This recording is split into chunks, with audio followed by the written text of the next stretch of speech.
நமது அருள்மிகு ராஜகோபால சுவாமி திருக்கோவிலின் பங்குனி பெருவிழாவின் பிரம்மோற்சவத்தின் 13ஆம் நாள் உற்சவ வாகனமாக ஸ்ரீ அனுமன் வாகனத்தில் ராமனாக அலங்காரத்தில் சர்வ அலங்கார பூஷிதனாக அழகுக்கு அழகு சேர்க்கும் ராமாவதாரத்தில் நமது இந்த உற்சவத்தை கண்டருள பண்ணி மிக சீரோடும் சிறப்போடு நடத்தி வருகின்றோம். ஹனுமான் அப்படின்னு பார்க்க பார்த்தீங்கன்னா, அஞ்சனை என்பது சாபத்தால் வானரம் அடைந்த ஒரு பெண். தேவலோகத்தில் அப்சரஸ் கன்னிகையாக இருந்த பொழுது வாயு தேவனுக்கும் அந்த அப்சரஸ் கன்னிகைக்கும் காதல் ஏற்பட்டு அவர்கள் பூலோகங்களை அடைந்து வனங்களில் சஞ்சரித்து அருவிகளில் குளித்து நீராடி கொண்டிருக்கும் பொழுது ஒருவர் மேல் ஒருவர் அந்த நீரை அடித்து விளையாடும் பொழுது அந்த அப்சரசானவள் தவறுதலாக அங்கு தவம் புரிந்து கொண்டிருந்த முனிவர் மேல் அந்த தண்ணியை வாரி அடிச்சிருவார். தப்பா தவறி விழுந்துரும். முனிவர் உடனே தவம் கழிந்து கோபத்தோடு தோன்றி, என்ன பெரிய எனக்கு ரொம்ப அழகுங்கிறதுனால உன்னை ஆணவத்தினால அந்த தவத்தில் இருந்த மேல தண்ணி அடிச்சு என்னோட தவத்தை கலைச்சிட்ட, அதனால உன்னை அழகோடைய கர்வம் குறைந்து நீ கோரமான ஒரு வானர ரூபத்தை அடைவாய், குரங்கு மாதிரி குரங்காப்புன்னு சபிச்சிருவாரு. உடனே குரங்கா இருக்கும் பொழுது அந்த வாயு பகவானுக்கும் அஞ்சனை என்ற அந்த வானரத்திற்கும் குழந்தையாக பிறந்தது அனுமான். அனுமான் பார்த்தீங்கன்னா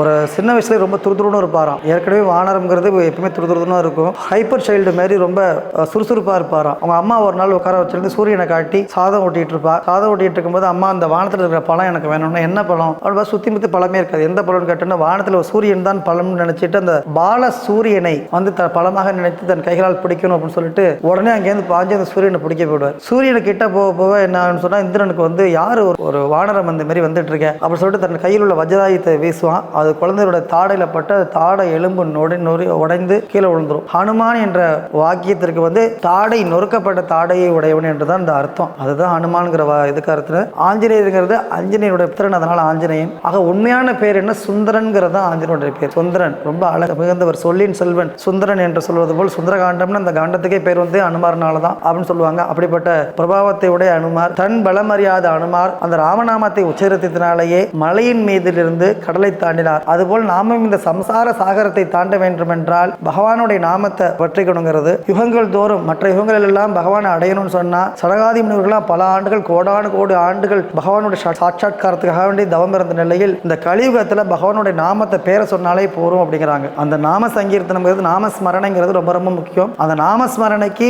எப்போதும் ராமநாமத்தையே ஸ்மரணையாக கொண்டிருக்கக்கூடியவர் ஹனுமன். இறுதியாக ராம அவதாரம் முடிந்து பகவான் கூப்பிட்டு கேட்பார் அனுமன்ட்ட, உனக்கு என்ன வர வேணும், நீ பரமபதத்திற்கு வந்துரு, உனக்கு எல்லா விதமான சகல ஐஸ்வர்யங்களோட பரமபதத்தில் என் கூடவே இருக்கலாம் அப்படின்னு அங்க உங்களோட கதையை யாருக்கு சொல்லுவாங்களா, அந்த கதையை சிரவணம் பண்ண முடியாது, கேட்க முடியுமா, உங்களோட நாமத்தை ஸ்மரணம் பண்ண முடியுமா, அவங்களோட பாவனமான அந்த பாடல்களை பாடி பஜனை பண்ண முடியுமா, ஆட முடியுமான்னு கேட்டோன்னே அது கிடையாது, அதுக்கு அங்கே அவசியம் கிடையாது. இந்த யுகலோகத்தில் நீங்க செய்த ராமநாம ஸ்மரணைக்கும் அந்த ராமநாம ஜபத்திற்கும் ராமநாம பஜனைக்கும் கிடைத்திருக்கக்கூடியதுதான் அந்த பரமபதம். அதனால அங்க அதெல்லாம் கிடையாது, அது தேவையும் இல்லை அப்படிம்பார். அது மாரி இல்லை, அதில் எனக்கு என்ன சுவாமி ஆனந்தம் இருக்க முடியும்? உன்னுடைய நாம ஸ்மரண ஆனந்தம், உன்னுடைய தியானம் ஆனந்தம், உன்னுடைய பஜனை தான் எனக்கு ஆனந்தம், உன்னுடைய கதையை எப்பயும் சிரவணம் பண்றதுதான் எனக்கு ஆனந்தம், அதனால அந்த பூலகத்தொட்டு வரமாட்டேன் அப்படின்னு சொல்லிடுவாரு. உடனே சிரஞ்சீவியாக இருந்து யாரு கண்ணுக்கு தெரியாம இருன்னு சொல்லிட்டு ராமன் அனுமருக்கு ஒரு வரம் கொடுத்துவாரு. அதனாலதான் இன்னைக்கும் ராமகதை எங்கெல்லாம் பிரவச்சனம் செய்யப்படுகின்றதோ அந்த இடத்துல ஒரு யதாஸ்தானம், ஒரு பலகையில கோலம் போட்டு வச்சிருப்பாங்க. அது யாருக்கும் கிடையாது, ராமனுக்கு கிடையாது, அது ஹனுமனுக்கு. ஹனுமன்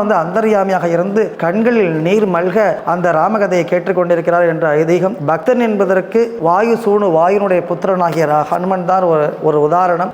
அப்படிப்பட்ட உயர்வான ஒரு வாகனம் இந்த ஹனுமான் வாகனம். அந்த ஹனுமான் வாகனத்தின் மீது ராமனாக அலங்காரம் செய்து கொண்டு நகர்வலம் நமது பக்த ஜனங்களுக்கு அருள்பாலித்துக் கொண்டிருக்கிறார் ஸ்ரீவித்யா ராஜகோபால சுவாமி. இந்த ஹனுமான் வாகனத்தை யானை தோட்டம் கபாடக்காரர்கள் உபயோக ஏற்று மிக சீரோடும் சிறப்போடும் நடத்தி வருகிறார்கள். அவர்களுக்கு ஸ்ரீவித்யா ராஜகோபால சுவாமியின் பரிபூர்ண அனுகிரகமும் கடாட்சமும் பெற்று வாழ்க்கையில் எல்லா வளங்களையும் பெற்று மென்மேலும் வளமோடு வாழ்ந்து இந்த உற்சவத்தை வருடாவரும் நடத்தி பக்தர்களுடைய கண்களுக்கும் ஹிருதயத்துக்கும் குளிர்ச்சி அளிக்க வேண்டும் என்று எல்லாம் அல்ல ஸ்ரீவித்யா ராஜகோபால சுவாமியை பிரார்த்தித்துக் கொள்கிறோம். நன்றி, வணக்கம்.